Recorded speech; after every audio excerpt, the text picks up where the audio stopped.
අයිබෝන් හැම දෙනෙක්ටම ලැබුවා වූ 2026 අලුත් අවුරුද්ද. හැම පැතුමක්ම ඒ ආකාරයෙන්ම ඉටු වෙන සාර්ථක අලුත් අවුරුද්දක් වේවා කියලා මුලින්ම ප්‍රාර්ථනා කරනවා. ඉතින් channel එකත් එක්ක කාලයක් තිස්සේ රැඳිලා ඉන්න වගේම අද channel එකට ගොඩ වුණු හැමෝටමත් මේ ප්‍රාර්ථනාව ඒ විදිහටම කරන්න කැමතියි. මොකද අලුත් අවුරුද්දක පළවෙනි දවස කියලා කියන්නේ අපි හැමෝම අලුත් හැඟීමකින් පටන් ගන්න නිසා ඒ හැඟීමට ඒ බලාපොරොත්තුව ඒ විදිහෙම ඉෂ්ට වෙන්න කියලා ප්‍රාර්ථනාවක් කරනවා. අපි පහුගිය දවස් කීපෙම කතා කරේ ලෝකයේ මේ වෙද්දි වෙන දේශපාලනික ප්‍රශ්න වගේම විශේෂ සිදුවීම්. ඒත් එක්කම බොහෝ දෙනෙක් මතිමතාන්තර පළ කරන්න ගත්තා. 2026 අවුරුද්දේ මෙන්න මේ වගේ දේවල් වෙයි, මේ වගේ දේවල් වෙයි කියලා පුරෝකථනය කරනවා දැක්කා. ඒ අතරින් 2026 අවුරුද්ද ලෝකයටම විශේෂ අවුරුද්දක්. ඒ නිසා මේ අවුරුද්දේ මොන වගේ දේවල් ලෝකේ වේවිද කියන එක ගොඩක් දෙනෙක් බොහොම කුතුහලෙන් බලන් ඉන්න දෙයක්. මොකද අපි කැමති පුරෝකථනය කරන්න. ජ්‍යොතිෂ පැත්තෙන් ගත්තත් වෙන වෙන දත්ත සංඛ්‍යාත මගින් කරන පුරෝකථන ගත්තත් අපි කැමති අනාගතය ගැන පුංචි පුරෝකථන කරන්න.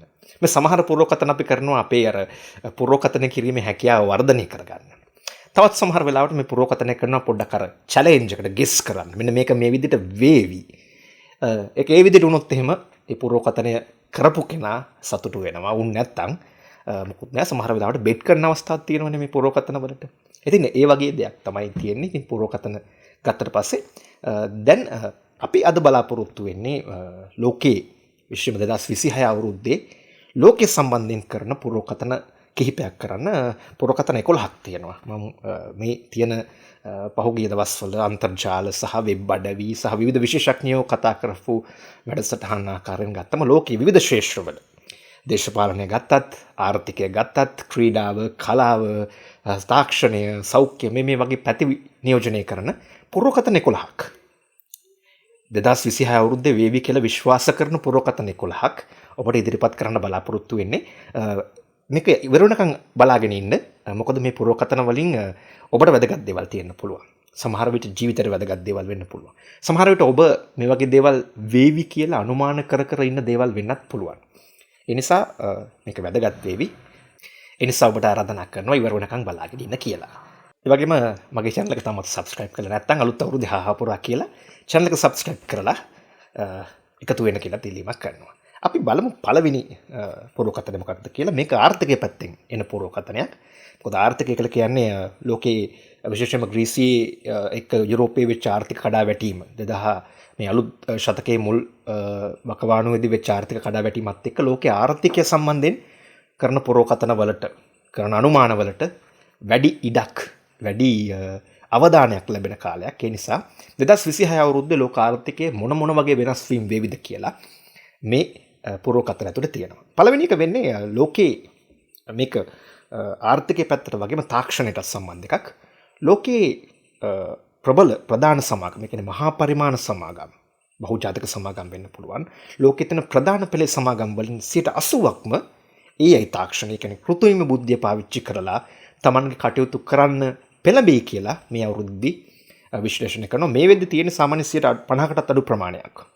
එතකොට ඊළඟට 2026 අවුරුද්ද වෙද්දී ලෝකයේ ප්‍රධාන පෙළේ සමාගම් වලින් 80%ක්ම AI තාක්ෂණය තමන්ගේ මූලික ව්‍යාපාර කටයුතු වලට මෙහෙයුම් වලට පාවිච්චි කරાવી කියලා පුරුදුකථනය කරනවා. ඉතින් මේකේ එක පැත්තකින් වාසියක් තියෙනවා. ඒ තමයි මේ ව්‍යාපාර ලෝකේ පුරා පැතිර යන තියෙන ඉඩකඩ වැඩි. ඒ වගේම මේ ව්‍යාපාර වලින් දෙන සේවා හෝ නිෂ්පාදන වලට ළඟා වෙන්න තියෙන ඉඩකඩ වැඩි. මිනිස්සුන්ට බොහොම තොරතුරු වේගෙන් ලැබෙන යුගයක් නිසා මේ ව්‍යාපාර කෘත්‍රිම බුද්ධියත් එක්ක AI තාක්ෂණයත් එක්ක ඒවා ඇප්ලිකේෂන් සහ වෙබ් අඩවි සහ සිස්ටම් ඩෙවලොප් වීමත් එක්ක වැඩි පිරිසකට මේ ආයතනවල සේවා ලබා ගන්න පුළුවන්, නිෂ්පාදන ලබා ගන්න පුළුවන්. හැබැයි අනිත් පැත්තෙන් මේ කෘත්‍රිම බුද්ධිය වැඩි වැඩියෙන් පාවිච්චි කිරීමත් එක්ක මෙහෙම කටයුතු වලට මානව සම්පත් පාවිච්චි කිරීම, කියන්නේ human resource පාවිච්චි කිරීම සැලකිය යුතු විදියට අඩු වෙන්න පුළුවන් කියලා ලෝකයේ විශේෂඥයෝ පුරෝකථනය කරනවා. එකත් එක්ක අනාගතයේ ලෝකයේ තුල විශේෂයෙන්ම අපි කියන්නේ සේවා සැපීමට ආයතනවල සාමාන්‍යයෙන් වැඩ කටයුතු කිරීමට සම්බන්ධ වෙන බොහෝ දෙනෙක්ගේ රැකියා හිමිවීමේ අවදානමක් තියෙනවා. කොහොමත් AI තාක්ෂණය එමර්ජ් වෙද්දිම මේ අවධානය මේ තියෙන ගැටලුව සම්බන්ධයෙන් කතා කරා. ඒ නිසා නමුත් ඒකටම පිළිතුරක් විදියට දැන් මේ වෙද්දි ගොඩක් ආයතන සහ ගොඩක් අධ්‍යාපන ආයතන විශේෂම විශ්වවිද්‍යාල AI තාක්ෂණය පාවිච්චි කරලා තමන්ගේ රැකියාව පහසු කරගන්න විදිය, AI තාක්ෂණය පදනම් කරගෙනම රැකියා නිර්මාණය කරගන්න විදියත් අලුතෙන් උගන්වන්න පටන් ගන්න තියෙන නිසා ලෝකය AI තාක්ෂණය දෙසට යොමු වෙද්දී මේ මානව සම්පතට තියෙන ඉල්ලුම අඩු වෙන එක වළක්වන්න මේක උපකාරී වෙන්න පුළුවන්. අපි කිව්වොත් මේක ඇඩොප්ටිව් අප්‍රෝච් එකකට මේකට මිනිස්සු ළඟා වෙන නිසා ඒ පැත්තට යන්න පුළුවන්. කොහොම වුණත් මේ පුරෝකතනෙන් පේන්න තියෙන අපේ පළවෙනි පුරෝකතනෙන්ම පේන්න තියෙන දේ තමයි ලෝකයේ තාක්ෂණික වශයෙන් කොච්චර ඉස්සරහට යයිද.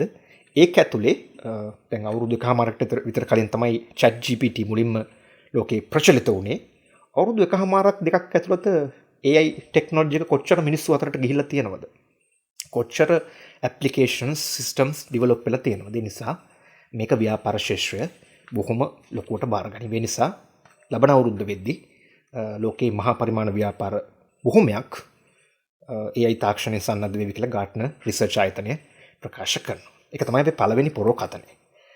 දෙවෙනි පුරෝකතනය ගත්තොත් එහෙම ඒක තාක්ෂණයට සම්බන්ධ එකක්.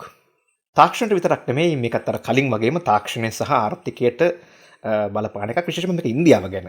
එතකොට මේ පුරෝකතනට අනුව ඉන්දියාවේ දළදේශීය නිෂ්පාදිතයට ඩිජිටල් ආර්ථිකයේ දායකත්වය 20% ඉක්මවාවි කියලා විශ්වාස කරනවා. 2023 අවසාන වෙද්දී මේ අගය තියෙන 11%ක් විතරයි. නිසා 2026 අවසන් වෙද්දී ඉන්දියාවේ දළදේශීය නිෂ්පාදිතයට ඩිජිටල් ආර්ථිකයේ දායකත්වය, ඩිජිටල් බැංකු කරුණු අපි කිව්වොත් ඩිජිටල් බැංකු සේවා, ඒ වගේම ව්‍යාපාර සේවා සහ දැන් ලංකාවෙත් දැන් මේ වෙද්දී ඩිජිටල් ඉකොනොමි එක ඩිවලොප් කරමින් ඉන්නවා, සංවර්ධනය කරමින් ඉන්නවා. ඉන්දියාව ඒක බොහොම ඉදිරියට ගිහිල්ලා රටේ දළදේශීය නිෂ්පාදිතයෙන් 5/1 ඩිජිටල් ආර්ථිකයේ පැත්තෙන් දියුණු වෙන මට්ටමට දායකත්වය දක්වන මට්ටමට ඇවිල්ලා තියෙනවා. ඒකේ ප්‍රතිඵලයක් විදියට ඉන්දියාව පැත්තට ලෝකේ ඉන්න ප්‍රධානම ආයතන Apple සමාගම ගත්තත්, Microsoft සමාගම ගත්තත්, IBM සමාගම ගත්තත්, Google මේ වගේ සමාගම් බොහොමයක් ඉන්දියාව වෙත කෙමෙන් සංක්‍රමණය වෙමින් ඉන්නවා. ආසියාවේ ටෙක් හබ් එකක් විදියට, විශේෂයෙන්ම බැංගලෝර් එක හඳුන්වන්නේ ඉන්දියාවේ සිලිකන් වැලි එක කියලා. එතකොට බැංගලෝරය සංවර්ධනය වෙමින් ඉන්නවා. බැංගලෝරේ වගේම හයිද්‍රාබාද්, කේරළය, දිල්ලි ගත්තත්, මුම්බයි ගත්තත් කෙමෙන් තාක්ෂණික සේවා සම්පාදනය කරන ඩිජිටල් ආර්ථිකයට දායකත්වය දක්වන නගර බවට, ප්‍රදේශ බවට වර්ධනය වෙමින් ඉන්නවා. අපි දන්නවා මේ වෙද්දී ඉන්දියාව ලෝකේ 4වන ආර්ථිකය බවට පත් වෙලා තියෙනවා. මේ ගිය අවුරුද්ද ඉවර වෙන්නත් කලින්ම පුරෝකතනය කරේ මේක 2026 දී වේවි කියලා ද ඉකොනොමිස් සංග්‍රහව. නමුත් මේ වෙද්දි 2025 ඉවර වෙන්නත් කලින්ම ඉන්දියාවේ ආර්ථිකය ලෝකේ 4වෙනි ආර්ථිකය බවට පත් වෙනවා, ජපානය පහු කරලා. ඒ නිසා මේ ආර්ථිකයට තාක්ෂණය, ඩිජිටල් ඉකොනොමි එක මෙච්චර බලපෑමක් කරනවා, දායකත්වයක් දක්වනවා කියන එක ඉන්දියාව ආසන්න ඉන්න ලංකාවටත් වැදගත් වේවි. ඒ නිසා ලංකාවේ ඩිජිටල් ඉකොනොමි එක ඩිවලොප් කරද්දී, සංවර්ධනය කරද්දී ඉන්දියාවත් එක්ක සබන්තා හදා ගන්න පුළුවන් නම්, ඉන්දියාවේ තියෙන ඒ ඉකොනොමි එකට ලින්ක් වෙන්න පුළුවන් නම් මම හිතන්නේ ලංකාවටත් මේකේ යම්කිසි හෝ ප්‍රතිලාභයක් ලබා ගන්න පුළුවන් වේවි. ඒ වගේම ඊළඟ අනාවැකියත්, තුන්වෙනි අනාවැකියත් 2026 සම්බන්ධයෙන් එන්නේ තාක්ෂණය පැත්තෙන්. සහ මේක ඉන්දියාවට සම්බන්ධ එකක් නිසා මම මේ මොහොතේම කියන්නම්. ඉන්දියාවට සම්බන්ධ අනුමානයක් නිසා, විශේෂයෙන්ම අපි දන්නවා ලෝකයේ අන්තර්ජාල පරිශීලකයන් සංඛ්‍යාව ප්‍රමාණය වේගින් වර්ධනය වෙමින් ඉන්නවා. අපි පහුගිය අවුරුදු 30 විතර ගත්තොත් එහෙම ඒක මේ වේගෙන් වර්ධනය වෙන ආකාරයක් තමයි පෙන්වුම් කරන්නේ. ඒකට හේතු වෙන්නේ අන්තර්ජාලයේ ලෝකේ පුරාම පැතිර ගිහිල්ලා තියෙනවා. අන්තර්ජාලය පාවිච්චි කරන යෙදවුම් ඩිවයිසස් ප්‍රමාණය සෑහෙන්න වැඩි වෙලා තියෙනවා. ඉස්සර පරිගණකයේ විතරක් පාවිච්චි වෙච්ච අන්තර්ජාලය දැන් මොබයිල් එකට, මොබයිල් එකෙන් අතේ තියෙන වොච් එක දක්වා ඇවිල්ලා තියෙනවා. ඒ නිසා මේ තාක්ෂණය බෙහෙම වේගෙන් ඉදිරියට ගිහිල්ලා තිනවා. ඒ අතරදී ඉන්දියාව 2026 දී තනි රටක් විදියට වැඩිම අන්තර්ජාල පරිශීලකයන් ඉන්න රට බවට පත් වෙවි කියලා පුරෝකතනය කරනවා. ඒ කියන්නේ 2026 වර්ෂයේ වෙද්දී ඉන්දියාවේ අන්තර්ජාල පරිශීලකයන් ප්‍රමාණය බිලියන 1.2 ඉක්මවාවි කියලා ලෝක විශ්ලේෂකයන් තාක්ෂණික පුරෝකතන ඉදිරිපත් කරනවා. එතකොට හිතන්නකෝ ඉන්දියාව විශාල රටක්, ලෝකේ වැඩිම ජනගහනය ඉන්න රට බවට පත් වෙමින් තිබෙනවා. ඒකත් එක්ක ඉන්දියාව අපි දැන් කලින් කියපු එක මේකට ලස්සනට සම්බන්ධ වෙනවා. දැන් ඉන්දියාවේ දළදේශීය නිෂ්පාදිතයට 20%කින් දායකත්වය දක්වන්න ඩිජිටල් ඉකොනොමි එක හැදෙද්දී ඒ හා සමගාමීව ඩිජිටල් ඉන්ෆ්‍රාස්ට්‍රක්චර්ස් ෆැසිලිටිස් ඩිජිටල් යටිතල පහසුකම් වර්ධනය වීමත් එක්ක ගමට තාක්ෂණය යාමත් එක්ක අන්තර්ජාලයට සම්බන්ධ වෙන්න පුළුවන් ජංගම දුරකථන වගේ දේවල් මිලෙන් අඩු වෙද්දී ඉන්දියාව තුළ බොහොම අඩු මිලට නිෂ්පාදනය වෙද්දී මිනිස්සුන්ට ඉන්ටර්නෙට් වලට තියෙන ඇක්සස් එක වැඩි වෙනවා. අපි විශේෂයෙන්ම කිව්වොත් එහෙම අන්තර්ජාල සේවා වේගවත් වෙනා තිනවා අඩු මිලට හම්බ වෙනවා. ඒකත් එක්ක අන්තර්ජාලය පරිශීලනය කරන ප්‍රමාණය වේගින් වැඩි වෙලා තියෙනවා. ඒක ප්‍රතිඵලයක් විදිහට ඉන්දියාව 2026 අවුරුද්දේදී ලෝකයේ අන්තර්ජාල පරිශීලකයන් වැඩියෙන්ම ඉන්න රට බවට පත් වෙවි කියලා කියනවා. එතකොට ඉන්දියාව ඇතුලේ අන්තර්ජාල පරිශීලකයන් ප්‍රමාණය බිලියන 1.2 ඉක්මවද්දී හිතන්නකො ඉන්දියාව ඇතුලේ හැදෙන මාකට් එක අන්තර්ජාලය පදනම් කරගත්තු සේවා සහ නිෂ්පාදන සඳහා හැදෙන මාකට් එක කොච්චර ලොකු වේවිද? එතකොට ඉන්දියාවේ ඉකොනොමි එකේ ඇතුලේ මේ online service provision, online product සහ මේ හැම දෙයකම තියෙන ඉල්ලුම තවත් වැඩි වෙලා ඉන්දියාව ලෝකයේ ප්‍රබල ආර්ථික කේන්ද්‍ර ස්ථානයක් වෙවි කියලා අපිට නිකම්ම පුරෝකථනය කරන්න පුළුවන්. කොහොමත් ඉන්දියාවේ 2047 දී කියන්නේ නිදහසේ 100 වෙනි සැමරුම කරද්දී බලාපොරොත්තු වෙන්නේ ඉන්දියාව ඉහළ මැදි ආදායම් ලබන රටක් බවට පත්වීමට. එතකොට ඒ ටාගට් එකට ඉන්දියාව යමින් ඉන්නකොට අනිවාර්යයෙන්ම මේ තාක්ෂණික දියුණුව අතිශයින්ම වැදගත් කාරණයක් බවට පත් වේවි.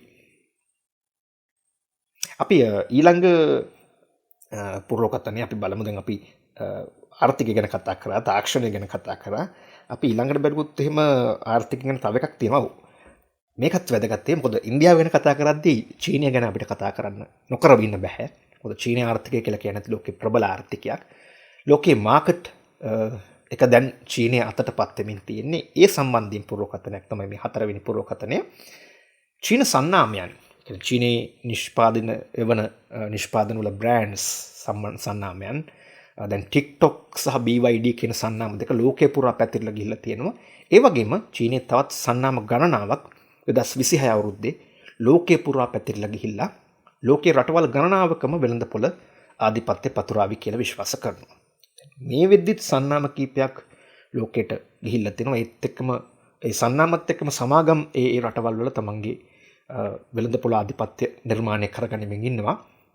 ඒකේ ප්‍රතිඵලයක් විදිහට තව සන්නාම වලට තව ව්‍යාපාර වලට එක් රටවලට ප්‍රවේශ වෙන්න ඉඩ හම්බෙවි කියනවා. විශේෂයෙන්ම ඇමරිකාව මේ ටැරිෆ් එක විශේෂයෙන්ම අපි ගත්තොත් එහෙම බදු වැඩි කිරීමත් එක්ක රුසියාව සහ යුක්‍රේනය අතර තියෙන යුද්ධ ගැටුම් එක මේ රටවල් යුද්ධ ගැටුම් වලට මැදිහත් වෙලා හිටිද්දි චීනය ටික ආර්ථික යුද්ධය ජයග්‍රහණය කරමින් ඉන්නවා මිත්‍රවරුනි.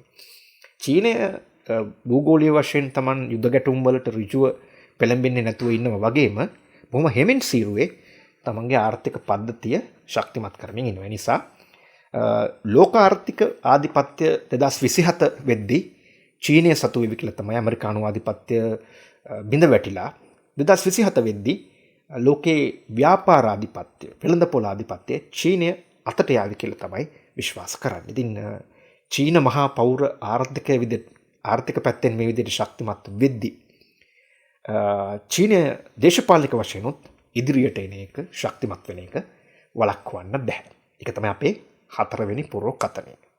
දැන් අපි පුරෝකථන 4ක් කිව්වා. මේවා ආර්ථිකය සහ තාක්ෂණය සම්බන්ධ පුරෝකථන. අපි ඊළඟට යමු දේශපාලන සම්බන්ධ පුරෝකථන. දේශපාලන සම්බන්ධ පුරෝකථන කීපයක් තියෙනවා. ඒන එකක් අපි පස්වන පුරෝකථනය තමයි 2026 දී. දේශපාලන සම්බන්ධයෙන් ගත්තොත් රුසියාව එක ගැටුම් ඇති කරගත්ත නිසා ගොඩක් වෙලාට දැන් යුක්‍රේනය සහ රුසියාව අතර ගැටුම් සම්බන්ධයෙන් තමයි මේ පුරෝකථන දෙකක් තියෙන්නේ. පළවෙනි පුරෝකථනය තමයි කොච්චර ඇමරිකාව මැදිහත් වුණත් වෙන රටවල් මැදිහත් වුණත් යුක්‍රේනය සහ රුසියාව අතර ගැටුම සමතයටපත් කරන්න සටන් විරාමයක් ඇති කරන්න. නමුත් මේක සාර්ථක වෙන එකක් නැහැ කියලා තමයි විශ්වාස කරන්නේ. 2026 අවුරුද්දෙත් රුසියාව සහ යුක්‍රේනය අතරේ ගැටුම් ඒ විදිහටම සිද්ධ වෙවි. ඒ විදිහටම නෙවෙයි තවත් වර්ධනය වෙවි කියලා විශ්වාස කරනවා. ඒ වගේම රුසියාව තමන්ගේ යුද ශක්තිය වර්ධනය කරගෙන තව යුක්‍රේනයේ ආක්‍රමණය වැඩි කරන්න ඉඩ තියෙනවා කියලා විශ්වාස කරනවා. ඒ වගේම යුක්‍රේන භූමියේ සැලකිය යුතු කොටසක් 2026 අවුරුද්දේදී රුසියාව අල්ලගනීවි කියන එකත් ඒ වෙනුවෙන් හැබැයි රුසියාවට සෑහෙන ධනය සහ ජීවිත වැය කරන්න වේවි කියලා ලෝක දේශපාලන විශ්ලේෂකයෝ පුරෝකථනය කරනවා. එකත් එක්කම 6 වෙනි පුරෝකථනයත් මම කියලා ඉන්නම්. 6 වෙනි පුරෝකථනය කියවෙන්නේත් මේ දැන් 2005 වෙනි පුරෝකථනයේදී අපි කිව්වනේ 2026 දිත් යුක්‍රේනය සහ රුසියාව අතර ගැටුම් නතර වෙන්නේ නැහැ කියලා. මේ පුරෝකථනය නිසාම 2026 අවුරුද්ද වෙද්දී යුරෝපාකරයේ බොහොමයක් රටවල් සාමාන්‍යයෙන් සාමකාමී කියලා විශ්වාස කරන රටවල් යුද ශක්තියේ තරම් යුද මිලිටරි ශක්තියට වැඩි ආර්ථික අපි කියන්නේ තමන්ගේ අයවැයෙන් මිලිටරි හමුදා නඩත්තු කරන්න ආරක්ෂක කටයුතු නඩත්තු කරන්න වැඩි මහන්සියක් ගන්නේ නැති රටවල් පවා 2026 අවුරුද්දේදී යුද ශක්තිය වර්ධනය කරගන්න තමන්ගේ හමුදාව ශක්තිමත් කරගන්න යුදමය අතින් ආරක්ෂිත මට්ටමින් ශක්තිමත් වෙන්න අවශ්‍ය වැඩපිළිවෙල සකස් කරાવી කියලා ලෝක දේශපාලන විශ්ලේෂකව පුරෝකථනය කරනවා. මොකද රුසියාව කෙමෙන් යුක්‍රේනය ආක්‍රමණය කරමින් ගිහිල්ලා ඒ සම්පූර්ණ ආක්‍රමණයක් වුණොත් ඒ නියත වශයෙන්ම නේටෝ සංවිධානයේ සම්බන්ධ රටවල් වලට වගේම සමස්ත යුරෝපාකරයටම බලපෑමක් වේවි කියලා විශ්වාස කරනවා. ඒ නිසා එහෙම නොවෙන්න යුරෝපාකරයේ මිත්‍ර කණ්ඩායම් එකතු වෙලා මොනවා හරි කරයි කියන විශ්වාසයත් එක්ක 2026 අවුරුද්දේදී ඒ රටවල් තමන්ගේ යුදමය ශක්තිය වර්ධනය කරගනිවි කියලා පුරෝකථනය කරනවා. මේක තමයි අපේ 6 වෙනි පුරෝකථනය 2026 අවුරුද්දේ. දැන් අපි මේ වෙද්දී ආර්ථික තාක්ෂණ සහ දේශපාලනය සම්බන්ධයෙන් පුරෝකථන 6ක් ඉදිරිපත් කරලා තියෙනවා. මේ හොඳට මතක තියාගන්න. මොකද 2026 අවුරුද්ද අවසන් වෙද්දී ආපස්සට ගිහිල්ලා පොඩ්ඩක් ප්‍රත්‍යාවලෝකනය කරන්න අවස්ථාව ලැබුණොත් මේ පුරෝකථන සම්බන්ධයෙන් මේවා ඒ විදිහටම නොවුනත් යම්කිසි ඔබට අදහසක් තියාගන්න පුළුවන් අපි මේ දේවල් පුරෝකථනය කරා නේද කියන එක. අපි බලමු ඊළඟ පුරෝකථනය 7 වෙනි පුරෝකථනය මොකක්ද කියලා. අපි 7 වෙනි පුරෝකථනය ගමු. තවත් තවත් දේශපාලනික සම්බන්ධයෙන් තියෙනවා 7 වෙනි පුරෝකථනය. එකක් තමයි දැන් මම චීනය ගැන කලින් කතා කරා. චීනය වෙළඳපොළ ආධිපත්‍ය ගැන කියද්දි මම කිව්වා චීනය වෙළඳපොළ ආධිපත්‍ය වර්ධනය කරගත්තට තමන්ගේ යුදමය ශක්තිය රටවල් එක ගැටුම් හදාගන්න එච්චර යන්නේ නැහැ කියලා. අපි දන්නවා කාලයක් තිස්සේ චීනය ඉන්දියාවත් එක්ක පොඩි දේශ සීමා අර්බුදයක්, පොඩි නෙමෙයි මේක ලොකු දේශ සීමා අර්බුදයක්. හැබැයි ඒක ටිකක් වැඩි කරගත්තේ නැහැ. ඉන්දියාව ඇමරිකාවත් එක්ක අර්බුදය හදාගත්තට පස්සේ චීනය උත්සාහ කරා ඉන්දියාවත් එක්ක පොඩ්ඩක් ෂේප් න්‍යායෙන් කටයුතු කරන්න. ඒ නිසා තාමත් චීනය අපි කියන්නේ සම්පූර්ණ ශක්තිය යොදලා යුදමය ගැටුමකට සම්බන්ධ වෙලා නැහැ. නමුත් 2026 අවුරුද්දේදී දැනටත් චීනය සහ තායිවානය අතර දේශපාලන ගැටුම් රටවල් දෙක අතර තියෙනවා. මොකද චීනය උත්සාහ කරනවා තායිවානය සම්පූර්ණයෙන්ම තමන්ගේ පරිපාලනය අතට ගන්න. 2026 චීනය සහ තායිවානය අතර දේශපාලන ගැටුම් තව උත්සන්න වෙලා සමහර විට 2027 විතර වෙද්දී චීනය තායිවානය ආක්‍රමණය කිරීමේ සූදානමක් තියේවි කියලා, සිදුවීමක් වෙන්න පුළුවන් කියලා විශ්වාස කරනවා. 1960 ගණන් වලට ගියොත් එහෙම හරියටම චීනය ටිබෙට් ආක්‍රමණය කරා වගේ ඇතැම් විට චීනය විසින් තායිවානය ආක්‍රමණය කරලා තමන්ගේ ආධිපත්‍ය පතුරවන්න පුළුවන් කියලා විශ්වාස කරනවා. චීනයට ඒකට අවශ්‍ය යුද්ධමය ශක්තිය තියෙනවා, සැකයක් නැහැ. ඒ වගේම චීනයට ඒකට අවශ්‍ය ආර්ථික ශක්තියක්, පිරිස් බලයක් තියෙනවා. එකම දේ තායිවානය පිටිපස්සෙන් ඉන්නවා තවත් බටහිර රටවල් ගණනාවක්. ඒ නිසා මේක තවත් ලෝක යුද්ධයකට යන්න තියෙන ඉඩකඩ වැඩි. චීනය තායිවානයට මොනවා හරි ආධිපත්‍ය පැතිරවීමක්, ආක්‍රමණය කිරීමක් කියොත්. නමුත් දැන් ලෝකේ බටහිර රටවල් පවා එක යුද්ධවලට හිර වෙලා ඉන්න නිසා මේ නැගෙනහිර ආසියාත් එක්ක කරේ යුද්ධයට බටහිර ලෝකයට මැදිහත් වෙන්න එච්චර ප්‍රමුඛතාවයක් දෙයිද කියලාත් ගැටලුවක් තියෙනවා. කොහොම අපේ 7 වෙනි පුරෝකථනය. අපි යමු දැන් 8 වෙනි පුරෝකථනයට. අපි දැන් කිව්වනේ දැන් ලෝකේ එක දේවල් දැන් ආර්ථික වර්ධනය වෙනවා. ඒ අතරේ ලෝකේ ජනග්‍රහණයත් වර්ධනය වෙමින් තිබෙනවා. හැබැයි ජනග්‍රහණය වර්ධනය වුණු වේගය සාපේක්ෂව අඩු වෙමින් තියෙනවා කියන එක තමයි පහුගිය අවුරුදු වලදී පෙනුනේ. කොහොම වුණත් ලෝක ජනග්‍රහණය 2026 අවුරුද්දේදී බිලියන 8.2 ඉක්මවාවි කියලා පුරෝකථනය කරනවා ජනගහන අධ්‍යයන විශේෂඥයෝ. මේ තියෙන විදිහත් එක්ක බැලුවොත් එම පහුගිය අවුරුදු කීපෙදී ඒත් ලෝකේ ජනග්‍රහණයෙන් වැඩි කොටසක් වයස අවුරුදු 25ට අඩු පිරිස ඉන්නේ. 2026 දී ලෝක ජනග්‍රහණය බිලියන 8.2 ඉක්මවාව කියන එක තමයි 8 වෙනි පුරෝකථනය වෙන්නේ. නිසා ලෝකේ ලොකුයි දැන් ලෝක ජනග්‍රහණය වැඩි වෙලා ලෝකේ ලොකු වෙලා තියෙන්නේ. අපි ගියොත් එහෙම ඊළඟ පුරෝකථනයට මේක සෞඛ්‍ය සම්බන්ධයෙන් විශේෂයෙන්ම සෞඛ්‍ය සම්බන්ධයෙන් තියෙන පුරෝකථනයක්. අපි දන්නවා දැන් මේ ශරීරය ටිකක් මහත කට්ටිය තරබාරු අය උත්සාහ කරනවා ව්‍යායාම කරලා විවිධ බේත් හේත් කරලා කැම්ප් පාලනය කරලා ටිකක් කෙට්ටු වෙන්න. මොකද සිහින් ශරීරයේ තියෙන අය සාමාන්‍යයෙන් සෞඛ්‍ය සම්පන්නයි කියලා විශ්වාස කරනවා. විශේෂයෙන්ම අධික මේදත් එක්ක තරබාරු සිරුරු තියෙන අය උත්සාහ කරනවා පුළුවන් තරම් මහන්සි වෙලා නොකා නොබී ඉඳලා කෙට්ටු වෙන්න. එහෙම අයට 2026 කියන්නේ හොඳ අවුරුද්දක් වේවි කියලා ඔබට මේ පුරෝකථන ඇහුවට පස්සේ හිතේවි.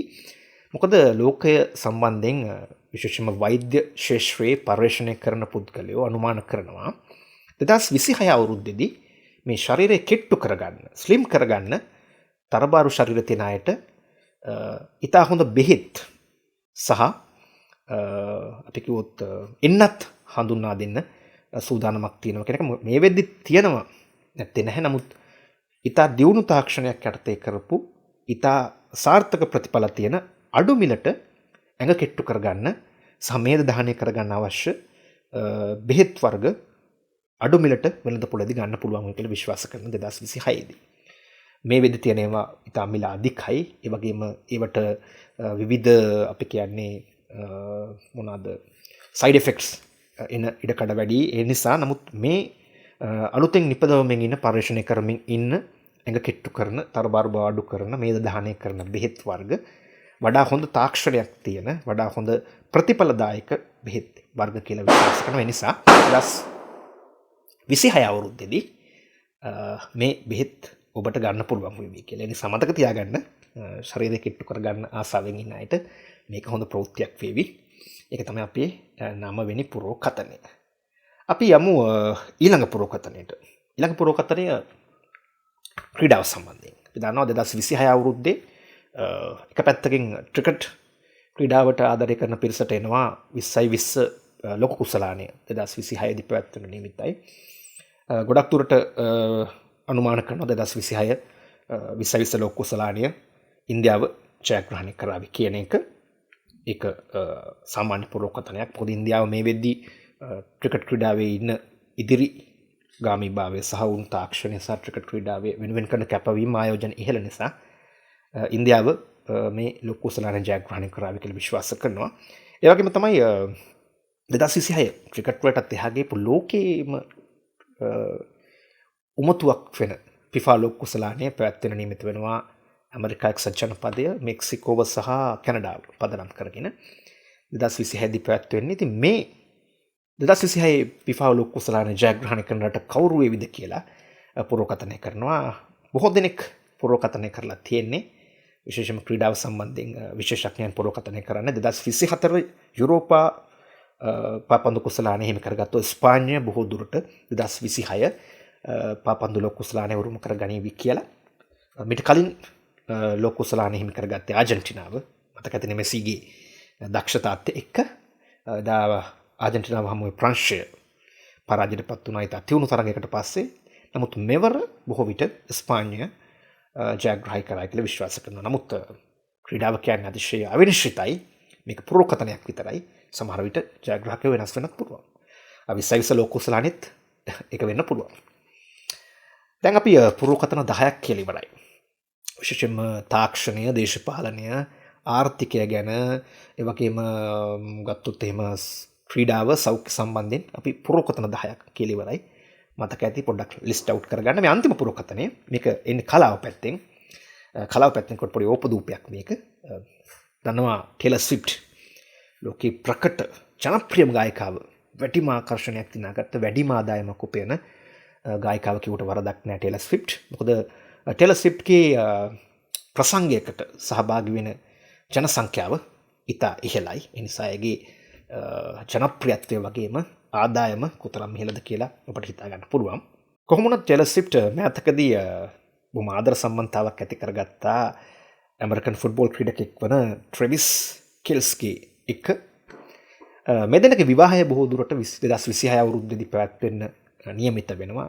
කලින් ආරංචි වුණේ ටේලර්ගේ සහ ට්‍රෙවිස්ගේ විවාහය බොහොම චාම් කිවිස ගැනීමක් විතරක් පවත්වාවි කියලා. නමුත් දැන් ලෝක මාධ්‍ය වාර්තා කරන විදිහට එහෙන් මෙහෙන් ආරංචි වෙන විදිහට ටේලර්ගේ සහ ට්‍රෙවිස්ගේ විවාහය බොහොම ඉහළින් ගන්න යනවා කියලා ආරංචි වෙනවා. එහෙම වුණොත් 2026 අවුරුද්දේ ලෝකේ වැඩිම අවධානයක් දිනාගත්ත විවාහ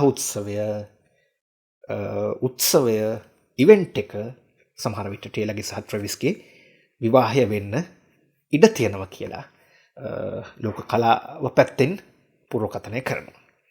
ඉතින් ඔහොම තමයි 2026 අවුරුද්ද සම්බන්ධයෙන් විවිධ පුරෝකථන තියෙන්නේ. ඉතින් මේට අමතරව ලෝකයේ තාක්ෂණය ගත්තත්, දේශපාලනය ගත්තත්, සෞඛ්‍ය ශාස්ත්‍රය ගත්තත් තව නානාවිධ පුරෝකථන තියෙනවා. විශේෂයෙන්ම ජ්‍යොතිෂ පැත්තෙන් ගත්තොත් සංඛ්‍යා දත්ත පාවිච්චි කරලා කරන ට්‍රෙන්ඩ් ඇනලිසිස් වලින් කරන පුරෝකථනත් සෑහෙන තියෙනවා. ඒ අතරදී මේ පුරෝකථන අපි 11 ගෙනාවේ ඔබට වැදගත් වෙයි. සමහරට ඔබ කැමති වේවි එක දේවල් පුරෝකථනය කරන අය නම්. ඉතින් මේ පුරෝකථන මතක තියාගන්න. අපිට ඉඩක් ලැබුණොත් 2026 ඉවර වෙද්දී මේ පුරෝකථන ගැන ආපහු පොඩ්ඩක් අපි කලින් කිව්වා වගේ විමසලා බලන්න පුළුවන් මේවා ඇත්තටම වෙලා තියෙනවද කියලා. ඒ වගේම ආර්ථිකය සම්බන්ධයෙන්, තාක්ෂණය සම්බන්ධයෙන් කියපු පුරෝකථන ඔබට වැදගත් වේවි. රටක් විදියට අපිත් ඉදිරියට යද්දී මේ තොරතුරු වැදගත් වේවි. එහෙනම් අද වීඩියෝ එක මේ විදිහට අවසන් කරනවා. අලුත් අවුරුද්දේ පළවෙනි වීඩියෝ එක විදිහට ඉදිරියටත් මේ වගේ තොරතුරු, විදේශීය තොරතුරු ඔබ ආස කරන, ඔබ දැනගන්න කැමති දේවල් ඔබට ඉදිරිපත් කරන්න බලාපොරොත්තු වෙමින් ඉන්නවා. තාමත් channel එක subscribe කරලා නැත්නම් මේ වම් පැත්තේ තියෙන subscribe button එක click කරලා subscribe කරන්න. මේ වීඩියෝ එක like කරන්න, ඒ වගේම share කරන්න. ඔබේ අදහස් කියන්න. සමහරට ඔබටත් පුරෝකථන තියෙන්න පුළුවන්. මේ පුරෝකථනත් එක්ක සමහරට ඔබ එකඟ නොවෙන්න පුළුවන්. එහෙම තිබ්බොත් කියන්න, කමෙන්ට් කරන්න. අපිට පොඩ්ඩක් කතා බහ කරන්න පුළුවන්. ඒක නිසා ඒ අදහස් සෑහෙන වැදගත් වෙනවා. මම දැන් අවුරුදු ගණනාවක් මේ channel එක කරද්දී ඔබේ අදහස් සෑහෙන වැදගත් වුණා. ඒ නිසා ඉදිරියටත් ඒ විදිහටම වැදගත් වෙවි. ඒ නිසා ආපහු මේ වගේම වීඩියෝ එකක් කරන් එනකන් ඔබ හැමෝටම ආයුබෝවන්. සුබ නව වසරක් වේවා. ආපහු කියනවා නම් හැම කටයුත්තක්ම සාර්ථකව කරගන්න ලැබේවා. ආය හමු වෙනකන් හැමෝටම ආයුබෝවන්.